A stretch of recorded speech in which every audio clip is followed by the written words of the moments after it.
তাশাহুদের মধ্যে আঙ্গুল তুলবেন, হয় নাড়াবেন নয় তুলে রাখবেন, এটা সুন্নাহ। আশাদ্দ আলা শাইতান মিনাল হাদিদ, শয়তানরে লোহা দিয়ে পিটাইলে যত কষ্ট পায়, তাশাহুদে বসে এই আঙ্গুলটা নাড়ালে এর চেয়ে বেশি কষ্ট পায়। সুবহানাল্লাহ কইবেন না? এজন্য মুরাআতুস সুনান, 5টা টিপস খেয়াল করে রাখেন কিভাবে নামাজের মনোযোগ বৃদ্ধি করবেন। টিপস নাম্বার 1, সল্লু সলাতান মুআদ্দিয়া, বিদায়ী নামাজ পড়বেন। মনে করবেন হতে পারে আজকের এই নামাজটাই আমার জীবনের শেষ নামাজ। এখন বাজে 10:30, আপনাকে বলা হলো আজ রাত 1টার দিকে আপনার জীবনের হায়াত ফুরিয়ে যাবে, চলে যাওয়া লাগবে না, আমাদের থাকতে পারবো আমরা? চলে যাওয়া লাগবে। রাত 1টায় মালাকুল মউত চলে এসে রূহ কবজ করে নিয়ে যাবে। আর 1.5 ঘন্টা আপনার হাতে সময়।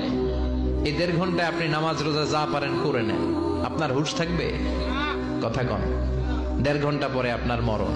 আপনি তাড়াতাড়ি করে ওযু করে আসবেন, যায় নামাজে দাঁড়াবেন, মনে মনে ভাববেন আজকে জনমের মতো মাফ চাবো আল্লাহর কাছে, আকাম কুকাম যা করছি সব কাইন্দা একেবারে মাফ করায় ফেলাম আল্লাহর কাছে, ঠিক কিনা? সেদিন আপনি ওযু করবেন চমৎকার ভাবে পাঞ্জাবিটা পরে, আতর মেখে, টুপিটা পরে মুসল্লার মধ্যে দাঁড়িয়ে আল্লাহু আকবার বলে নামাজ শুরু করবেন। ওই দিনের নামাজে আপনার কোনো তাড়াহুড়ো নাই, আছে? আজীবন তাড়াহুড়ো করছেন, কিন্তু ওই দিন আপনার তাড়াহুড়ো নাই। ওই দিনের রুকুটা আপনার জীবনের শ্রেষ্ঠতম রুকু হয়ে যাবে। ওই দিনের সেজদাটা আপনার জীবনের শ্রেষ্ঠতম সেজদা হয়ে যাবে। ওই দিন আপনি সেজদায় পড়ে চোখের পানি দিয়ে জায়নামাজ ভিজিয়ে দিবেন না? কথা বলেন, দিবেন না?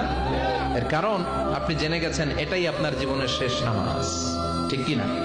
তো এই যে প্রত্যেক নামাজের সময় মসজিদে যে আল্লাহু আকবার বলে যে দাঁড়াই, এই নামাজের পরে আবার কোন নামাজের চান্স আমি জীবনে পাবো কিনা কোনো গ্যারান্টি আছে? চিল্লায় বলতে হবে, গ্যারান্টি আছে? আরো 30 মিনিট আমরা সবাই বেঁচে থাকবো, গ্যারান্টি? আরো 10 মিনিট বাঁচবো, গ্যারান্টি? শ্বাস যেটা ভিতরে নিলাম ফেলতে পারবো, কোনো গ্যারান্টি আছে? তাহলে প্রতিটা নামাজের সময় আমরা এই কথাটা ভাবি না কেন যে হতে পারে এই নামাজটাই আমার জীবনের শেষ নামাজ, হতে পারে আজকের এই সেজদাটা আমার জীবনের শেষ সেজদা। চিল্লায় বলেন ঠিক কিনা? বিশ্বনবী শিখায় দিলেন মনোযোগায়নের প্রথম পদ্ধতি। নামাজে মনোযোগ থাকে না, মনোযোগ যদি বাড়াতে চাও ভাবো এটাই হতে পারে জীবনের শেষ নামাজ। সল্লু সালাতান মুআদ্দিয়া, পারফর্ম দ্য সালাহ as if this is your last and final prayer. এমন ভাবে নামাজ পড়ো মনে করো এটাই হতে পারে জীবনের শেষ নামাজ। আজকে থেকে প্রত্যেকবার আল্লাহু আকবার বলার সময় এটা ভাবতে পারবো না আমরা যে হতে পারে এই নামাজটা আমার শেষ নামাজ। এই চিন্তাটা মাথার মধ্যে রাখার দরকার আছে না নাই? সাইয়েদনা আলী রাদিয়াল্লাহু তাআলা আনহু, উনি যখন নামাজে দাঁড়াতেন দিন দুনিয়ার হুঁশ থাকতো না। উনার পায়ের মধ্যে জিহাদের ময়দানে তীর ঢুকেছে, তীর বের করতে গেলেই চিৎকার মারে, কাউরে তীর ধরতে দেয় না।